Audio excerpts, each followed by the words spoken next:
That's definitely what we can do.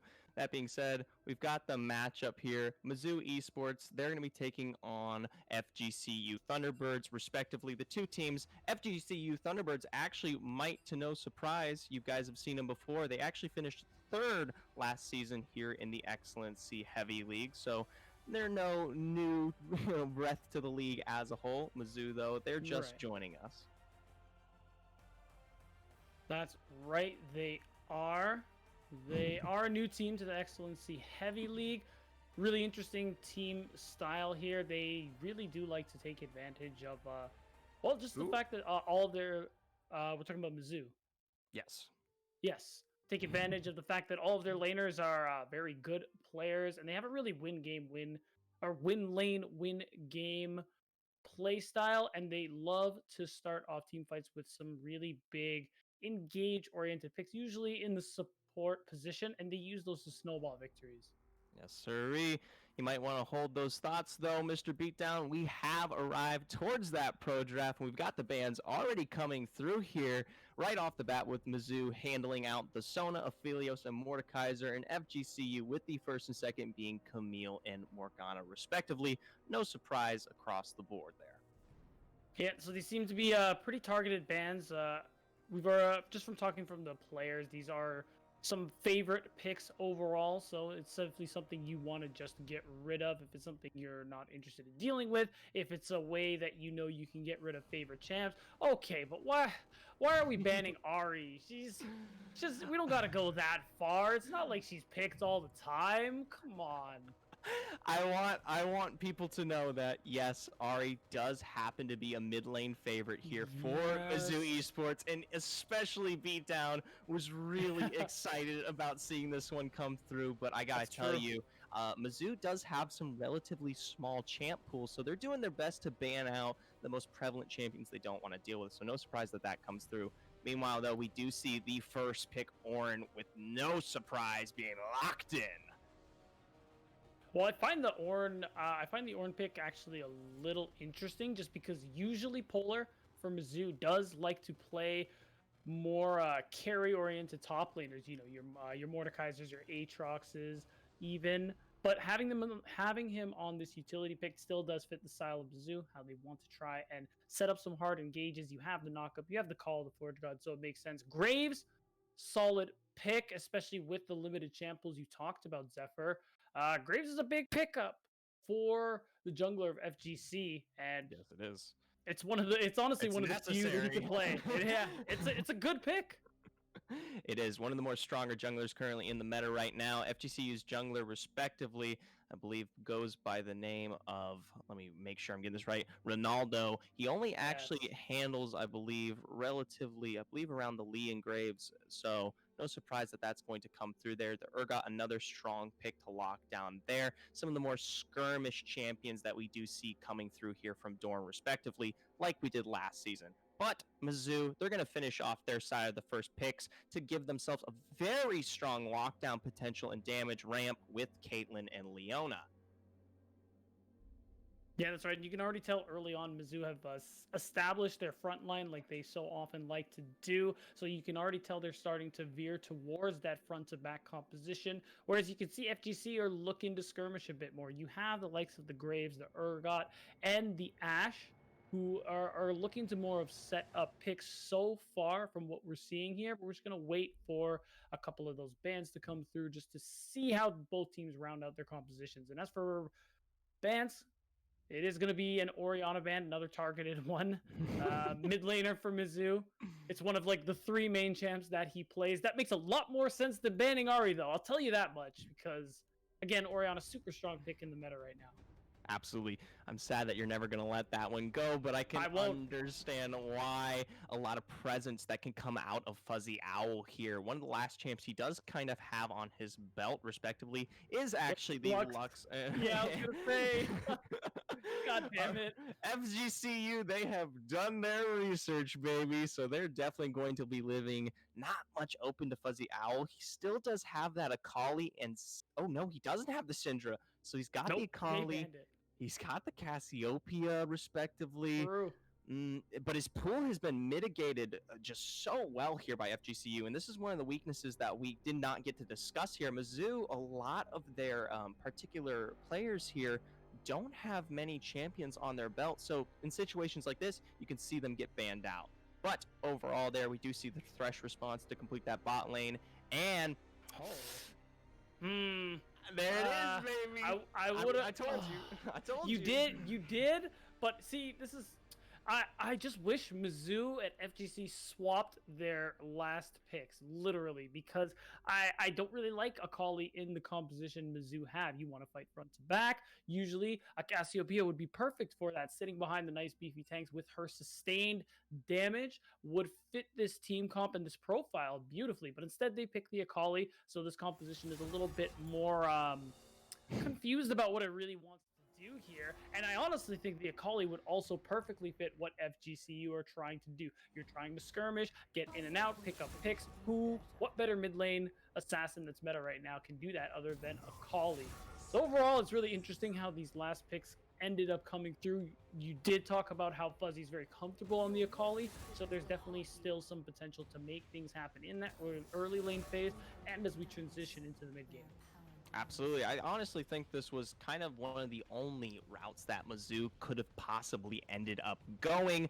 So it's really no surprise given that, like we said, it's kind of that low champion pool. But overall, I do think it works out into their comp. Mizzou typically like to play it a bit more aggressively. The general idea is they take some of the early leads, find those advantages, and create this general snowball that's going to allow for the victory to finally come through eventually. So I think Kali works really well, especially since she can make some of those rotations, pair through with Lee Sin, and find herself finding an advantage against FGCU. But Akali aside, we've got two whole teams, and they've got their win conditions respectively set up here. Let's go over them beatdown, starting with FGCU. Yeah, and again, what FGCU want to do is they want to try and spend some time early on farming up, especially the Cassiopeia. Can't really do much of anything until she builds that first tier item. And overall, once we transition into that mid game, once a few Drakes have been taken off the board, that's when they're ready to start skirmishing, start making cross-map plays, and trying to take advantage of the ability to skirmish from this composition. You have the likes of the Thresh, you have the Ashe ultimate, a lot of ways for you to set up engagements, even the Cassiopeia ultimate as well. And if we're looking at Mizzou, it's still more or less front to back. You still have a great front line in Leona, Ornn. You still have a good mid jungle 2v2 in the early game with Kali and Lee Sin. So you definitely have a lot of tools to build those early leads that Mizzou like to build. And then the Caitlyn, strong in lane, strong in the late game. It's a really good way for this team to transition into some late game power. One big thing I definitely think we should look out here for, especially from FGCU respectively, is kind of the pressure that may come through from Ronaldo on that jungle pick, the Graves. It's something he does play very, very well. And if we're looking to find a transition from the early pressure that may come through from the Lee, this is going to be a huge pivot point for FGCU respectively, because it's going to be kind of leeway that gets that Cassiopeia to her late game, that gets that Ashe scaling ahead, that makes Urgot and Thresh those menaces and those pillars that FGCU need to find their victory. So a lot focused on that one, and honestly, no surprise given that typically Ronaldo does find himself kind of in an early lead, and he transitions that into a acceptable amount of picks across the board. So very interested to see how that one plays through.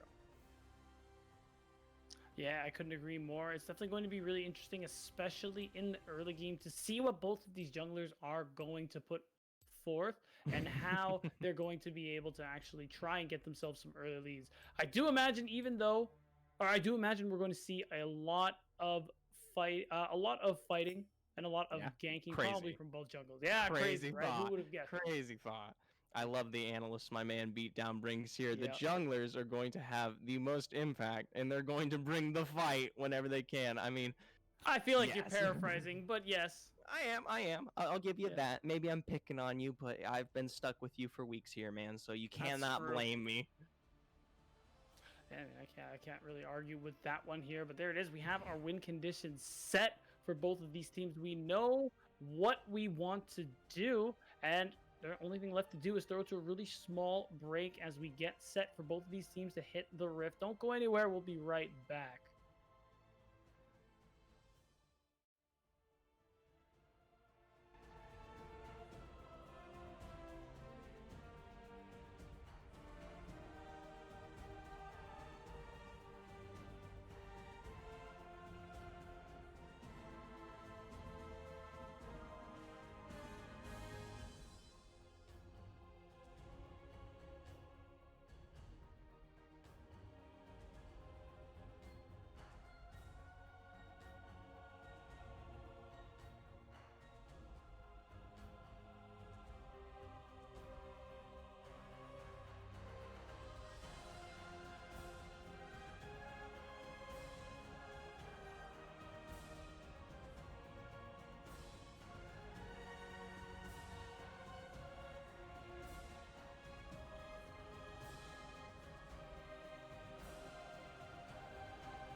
Good evening, summoners and summonettes, and welcome to the first week of Season 2 of XLNC Heavyweight. My name is Dia, and I am joined by Paul here on the caster desk for Mizzou Junior Varsity versus FGCU Thunderbirds. And Dia, I am so excited to be here one tonight just to cast with you again. We had an awesome Season 1. It's really cool to be back for Season 2. New plot lines, new stories, new heroes and villains. Maybe we're going to start to get some of those tonight. We both came into this, and I think the analyst desk highlighted too. Tonight's a toss-up. Who knows what to expect? It is, and I mean, it's because we have a team that is a known quantity that made it all the way to third place last season versus a new coming team. Mizzou Junior Varsity, we haven't seen them in the first season of Heavyweight, but they're such a talented roster that I can't do anything but expect greatness. And the funny thing, like, we could, as much as we want to say, like, hey, we haven't seen them, they haven't seen them, right? They've barely, they haven't played a ton together. They have a very fresh new coach. And by fresh, I mean like a very fresh new coach. So good luck to him and the whole team, really. And, you know, we're excited to have them here in the league. But it'll be interesting to see at what point does a collection of talent become a really strong team, and how long does that take? Maybe they just pick up and gel immediately. Maybe we see some plays go awry where it's like, man, if they had an extra week to gel together, that would have been nailed. So a lot of that's sort of where I think both of our minds are going to be at too, seeing like how well do they actually execute on any difficult plays, or do they just kind of play this really standard like it's a solo queue? And I think that, speaking of that solo queue standard, it's what they've drafted themselves here. Yes, this isn't some 5 carry style, but at the same time, this is a very, very standard composition. There's not really a lot of cheese going on here. With the exception of the cleanse on the Caitlyn, this is probably the most calm solo queue game that you're going to get, and it's going to play to these player strengths. 8,000% agree, right? Like, when you start putting together a team, you need a tank, you're like, top, please, for the love of God, pick a tank. All right, fine, one. like it's just all the basic building blocks. If you're constructing a league team, you'd probably put this together. Now, on the analyst desk, I agree with Beatdown that I ain't love the Akali. I saw it behind stage. You mentioned you sided more with Zephyr, where you were like, I actually really do like the Akali here. And so for me, kind of Fuzzy Owl might be that linchpin that, if that works, that's really going to bring this thing together. But I'm excited to see how it actually comes together. Yeah, I think that there's a lot of potential for the Akali, and it speaks a little bit to that solo queue style. The chaos that Akali can bring to a team fight might put Mizzou more in their comfort zone, because playing that really standard front-to-back team fight that we're all comfortable with as the textbook League of Legends fight actually takes a lot of coordination. Playing Akali alongside that allows you to break open a team fight in a way that a lot of the solo queue experience prepares you for a lot better. And so far to this point, awfully quiet lanes. It looks like Ronaldo finally was going to take a look at Bearded Lady for the first time around mid, but I think both of these teams, especially in Mizzou's case, I think would be really content to just sort of farm this thing up and out and just let their chance get built up and wait for a fight maybe around 6. Yeah, that would be nice, because the 6 is really a big explosive point for both the team compositions. They get a lot of utility in their pockets, and in the meantime, FGCU aren't feeling too bad either. They've actually moved themselves up to a small gold lead just in the standard laning phase, which I think speaks a lot to the talent and experience of the players. And yeah, especially if you're looking for a team fight, or even like a 4v3 something skirmish around Dragon, like, you don't have a ton of engage tools outside of Call of the Forge God, right? Like, maybe you could around some Elisa and stuff, or maybe around, you know, a really nice setup from Yavol on support. Ooh. But outside of that, you don't have a ton of engage. Oh, he misses the death sentence. Misses the death sentence and should go down here. Shadowcane overextending, but I love the thought. I do too. Even if the execution not quite where you want it to be, I don't mind you stepping up and taking a bit of a peek. Because you give up first blood, it's not the end of the world, but giving that extra goal to Lee Sin and potentially giving him a chance to outfarm Ronaldo could spell disaster. And that's something I think we need to keep our eyes on. Is who's going to be the first one to maybe look to steal a camp, and he might have his opportunity now.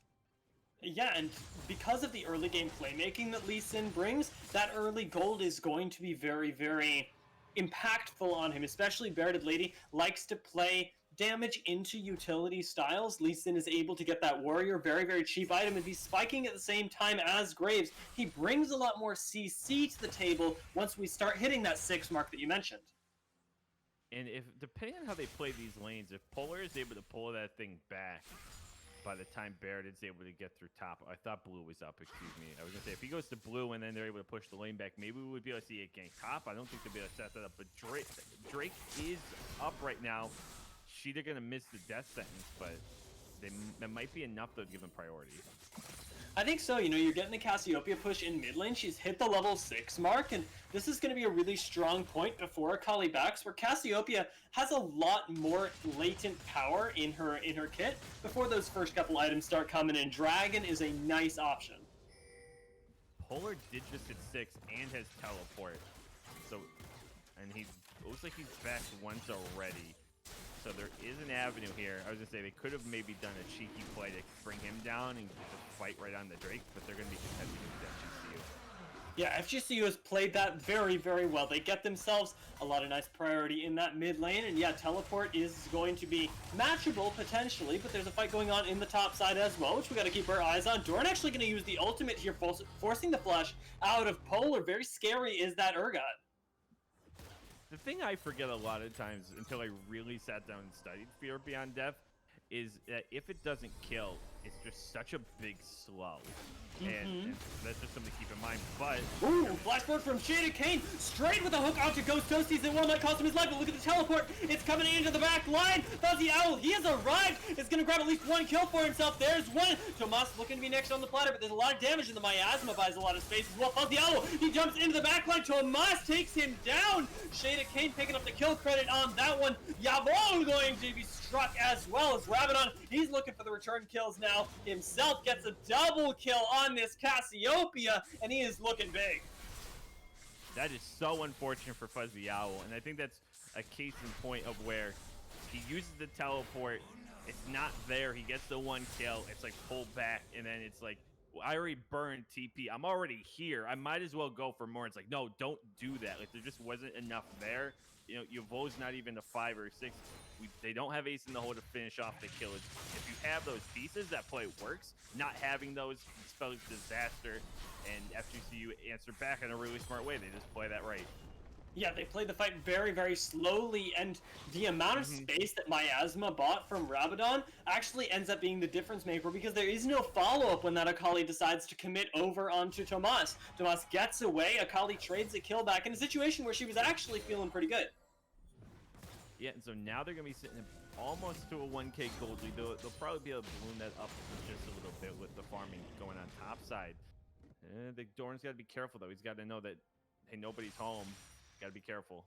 Yeah, should be suspicious here. Polar's walking up quite far. Bearded Lady not spotted just yet, but the dash away should mean that he stays alive. Even invests the flash, surprisingly. Doran very respectful of Bearded Lady.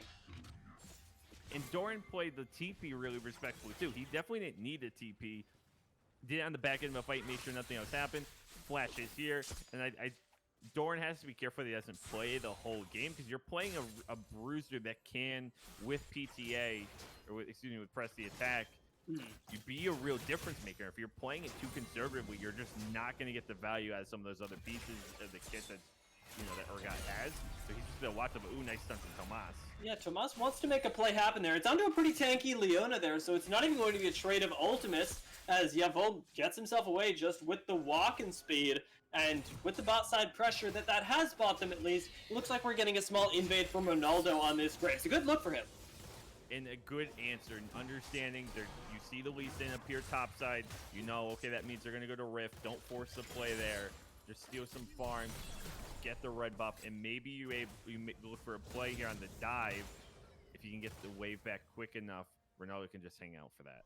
There are 4 people that rotate down towards that bot side, but the wave isn't in...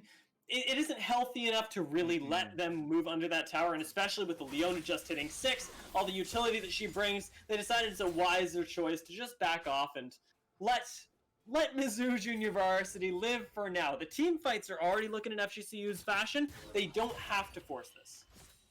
And that's exactly it. You don't, like, there's not a crazy benefit to diving this, because having the Leona utility is just kind of a non-starter. Once you go for that, once you're stunned up under tower, it's like, what are you doing? You're just going to eat in 3 tower shots at level 6, and that's just a no bueno time. So they're going to be content to be like, look, we'll look for a play again soon. Dragon's up again in a minute. If they're able to push in these lanes, which it looks like they have, they might be able to make the move and go for the second Drake. Yeah, this is going to be where I expect FGCU actually get a lot done, because they have this experience in specifically heavyweight. their wave management, I think, around these objectives is going to be that much more on point. Mizzou going to shine in these micro plays, but the macro, I think, should solidly belong to FGCU at this point, and we see that already with Doran being able to push in this wave. He's managed it nicely, 23 seconds on the Dragon, doesn't have the teleport up yet, so I'd like to see him get a reset in and maybe be able to show up. And you're able to make those calls much sooner. To your point on, the micro plays might look cleaner from Mizzou if they have, they're really skilled players. But you're talking through, if you're FGCU, like, you're just able to talk through 3-4 minutes in advance. Hey, let's set up for Drake at this point, and then start to rotate down all together and set something up. Yeah, speaking of setting things up, it looks like that's exactly the play here. Polar, he's got a beautiful call to Forge God lined up with the stun already. Ronaldo grabs one in return as Akali gets taken down on the backside. Ronaldo gets flushed over by Polar, but it's just the one kill that's available here. Rabadon, he's running down the rest of the team, and all of a sudden, Polar is the only one left alive. He's got to escape through the blue side because, well, he was busy with literally trying to just kill the Graves. The rest of FGCU is cleaned up. And that's the worst case scenario for them. Your tank has to split off to try to finish off a kill. You don't have tanking as Phil. You're going into a team that's just, at this point, more powerful and like better scaled up than you are. And so they're just able to occupy you. And the Polar is just, that's a shame. He's caught out on the wrong side of the map, and Doran, very nice play there from him, keeps him on that very wrong side, gets a lot of damage into him, and Rabadon, he gets to come and scoop that one up, now sitting at 4-0-3. This is a big boy. He's got 1,500 gold, so he's going to back now and just be able to add on to that. I'm not sure quite what item he's going to be going for next. But he's got 6 stacks on the Dark Seal. This Casio is going to hurt, and now you can start playing volleyball. 2K gold lead, 2 Drakes. The third one's the one that, you look for teams if they're behind to really have to fight for. Walking into a Casio is just going to be a nightmare. And so, like, moving forward, they can kind of just dominate the map how they please. And even if, if you're on the side of Mizzou where you're like, okay, we need to farm up, you're just not going to get there fast enough. They need to find a way to make a play, get some kills, and catch up. Yeah, and with Bearded Lady rotating down here, I think that plays exactly what they're looking to make. Yeah, well, he's trying to bait, but the teleport is in as well. It's going to be a 3v3. They just need to buy time. Shada Kane, he's alive for now. Gets another hook right onto the miasma. The flash going to come out from Yvel, trying desperately to finish this kill, but he's not going to be able to. The kill goes onto the Thresh. Fortunately, Fuzzy Owl with the teleport is going to grab one himself, but can Rabadon get away? Flashes forward. Onto goes Toasties. Makes the play, and Bearded Lady, he's in danger himself. Fuzzy Owl, he's done all the time in the world to do damage, but he just doesn't have the items, and he could cost him his life. He's gonna get taken down as well. 6-0-4. Doran has shown up. A Bearded Lady, he should be getting out. Nice tag on the slow. There should be enough. Doran pulls him back into the meat grinder, and FGCU, they clean up. Rabadon doing exactly what he needs to. Comes down the second the fight opens up. He's Johnny on the spot. Picks up a couple more kills. You mentioned 6-0-5. And I was afraid because Doran came in late, like as tardy as you can be. Like you're walking into class 20 minutes late, and your teacher's like, "Where you been?" And it's like, I just didn't feel like coming yet. But able to pick up the kill at least on the back end in a big way. Polar though. Yeah, Polar is once again going to be caught out a little bit too far up the map and wasn't even there for the previous play. Should go down here because he's against the wall, but he's trying to strike back on Ronaldo. And the damage from Ornn is massive. This guy picks himself up, double buffs like it's nothing. Bramble Vest and Sunfire on an Ornn is stupid. Can we just, can Riot just take a look at that? The Ornn, and having the double buffs is doing him a ton of favors there. Right on the back end, right? Because you just can't finish him once he picks those up. So that's a really, really big win there. Because if they lose that skirmish, they're giving up even more to tower. And they're going to lose a lot to it now, of course. But that keeping Polar in it keeps the team in it. If they can get to 13, start leveling up some items, maybe you have a puncher's chance. Yeah, it is nice because Polar can start to upgrade his fellow teammates' items as well with his level advantage potentially. Right now, Rabadon, though, highest level in the game. is going to be able to stall out a lot more. It's just now that Polar's going to have to itemize into these magic resist items, has himself the Sunfire Cape, yes, has himself the Bramble Vest, but it's going to have to put together a little bit of a garage sale if he wants to be the true frontline tank in these fights. Rabid's up 2,500 gold compared to his lane partner. That's a lot to deal with. And when you want Fuzzy Owl to be, the back line, try to get rid of the carry sort of player, when Rabid can just turn and delete you off the map, that's not gonna fly. Gunblade's not gonna do jack for you when you're just blown up. Like, it's just not gonna get you through those fights when you need it, and because you're just not gonna be doing enough damage to heal through it. But Bear to Ladies here. Nice stun though. Another play into the bot side should cost Shadowkin his life this time. Although I said it last time and he managed to survive. Looks like he should be taken down. Q going to connect, kicked under the tower, and Veridid can't follow it anymore. Ronaldo, he's rotating down, but the collateral damage is thrown in just for the assist. Yavol going to pay for this with his life once again, and so will his AD carry. Goes Toasties. The bot lane that needed to be the savior of this game is once again slain by FGCU's coordination. They look great. FGCU looks great. Baird and Lady got greedy because that whole time I'm like, kick Yavol back, or kick Sheeta back, kick Sheeta back. Why aren't you kicking Sheeta back? And I think they really wanted the ADC, so I don't have a problem with the design. But in practice, they just don't have enough damage to invest it into killing the ADC. They could have taken the support and then gotten out of dodge. Instead, they get a little bit greedy and they end up getting punished. And FGCU going to take this third trait. Yeah, and that's the cost of the greed and of the idea, really, because there isn't enough gold on any one member involved in that play to actually make it work onto an aftershock thresh. You don't have first item yet in your ADC. Oh, no, Fuzzy. Yeah, Fuzzy actually takes a huge chunk here. I don't think he can fight Doran. Call the Forge God is thrown in as an afterthought because I think they know after that chunk that fight onto Doran right now is impossible. Yeah, and just to finish that point, like, you don't have first item yet on Ghost Toasties. As soon as you get that, maybe these plays on the bot side start to be a little bit more palatable. But for now, you're kind of just at the mercy of your bot lane's a little bit behind and they have to find a way to catch up. Yeah, they do, but it's going to be so difficult. It is 123 ACS 220 though, so 120. So at least that is relatively even. It's not that far behind in the scheme of the actual resources picked up outside of the fights. It's the fights where we see Mizzou Junior Varsity at a disadvantage. The fact that this is Cloud Soul though is going to buy them a lot of time.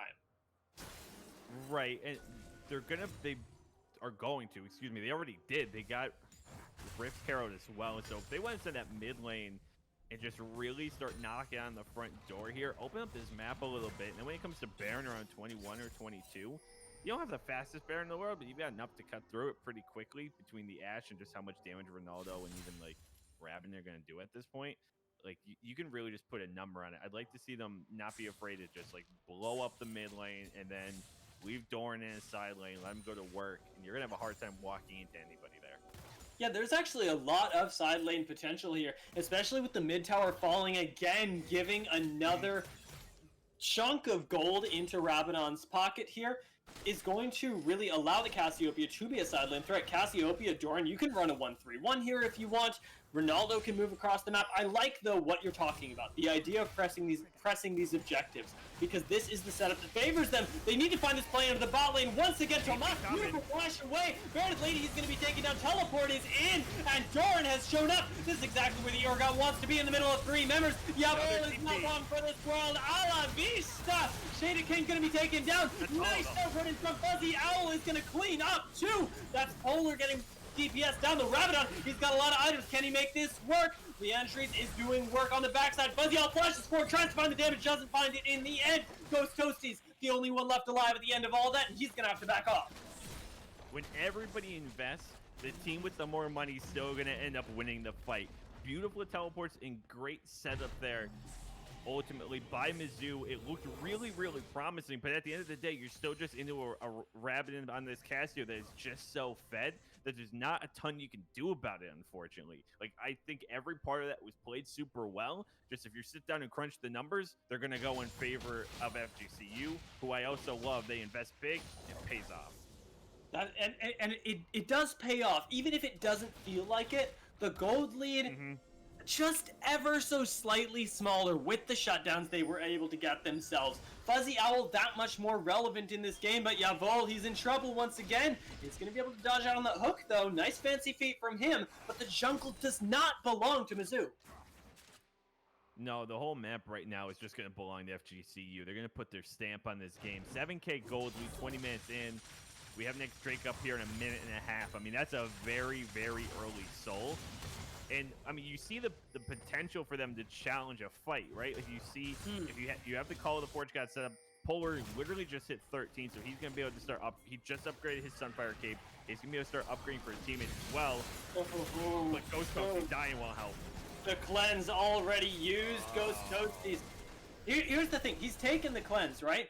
The idea here is that the Caitlyn can be untouched. We talked about it a little bit in the champion select. Fuzzy Owl, he should be able to create chaos in the backline. Ghost Toasties, he pops off with the Caitlyn, but it's just not happening because there's no setup for them anymore. They run these fights, and even with the small amount of engage that FGCU have, Shadakane has looked so good. It's so weird because this should be going in favor of a Caitlyn. Like, on paper, this matchup usually plays in Caitlyn's favor, and even the farming, we've highlighted, it's not that different. It's just some of the jungle plays, and Rabin's been really good with their rotations, and Fuzzy Owl just hasn't been given an opportunity to get out of the lane. And so they've just kind of been dealt a bad deck of, like, the rest of the team's losing, so they've just sort of fallen behind as well as a symptom of that, rather than it being, quote-unquote, their fault. But that's sort of just where they're at now. They just don't have the power to cut through.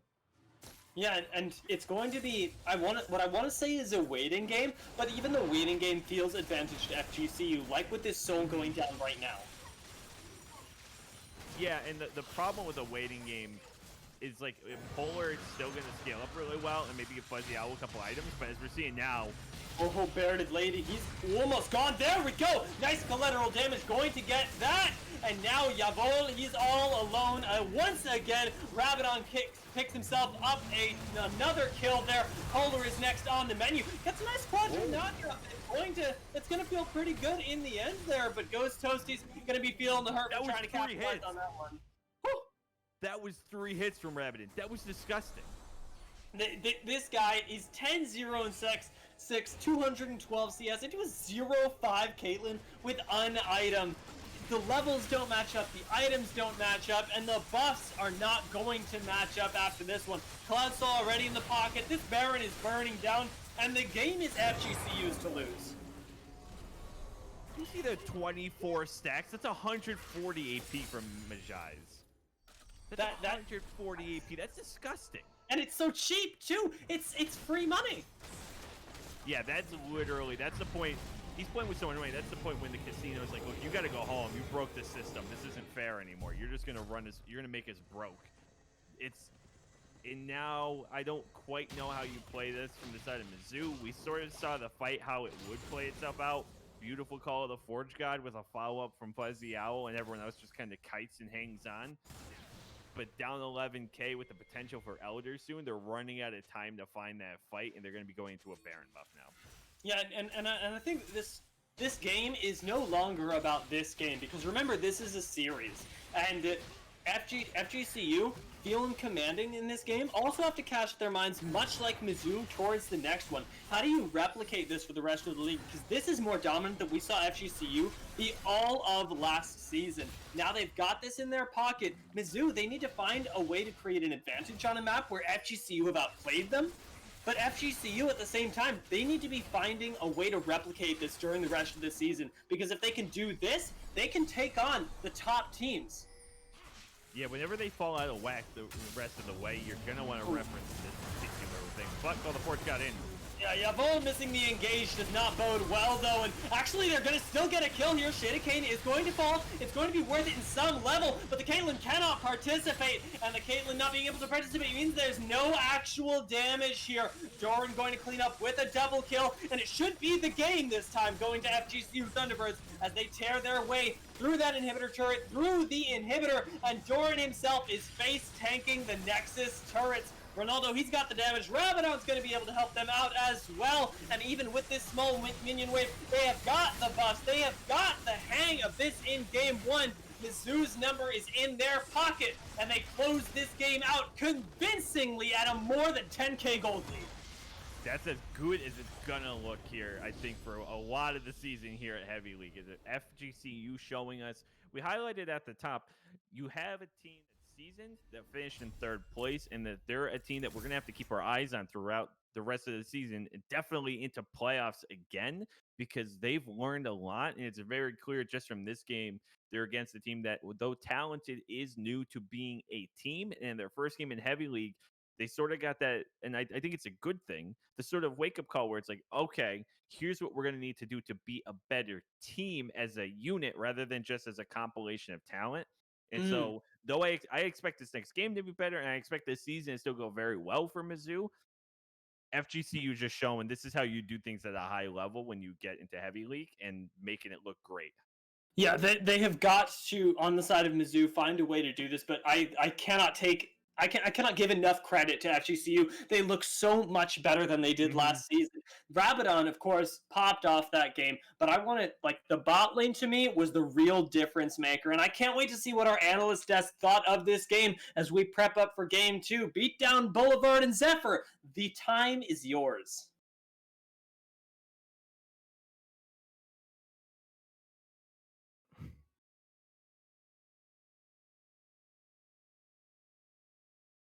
All right.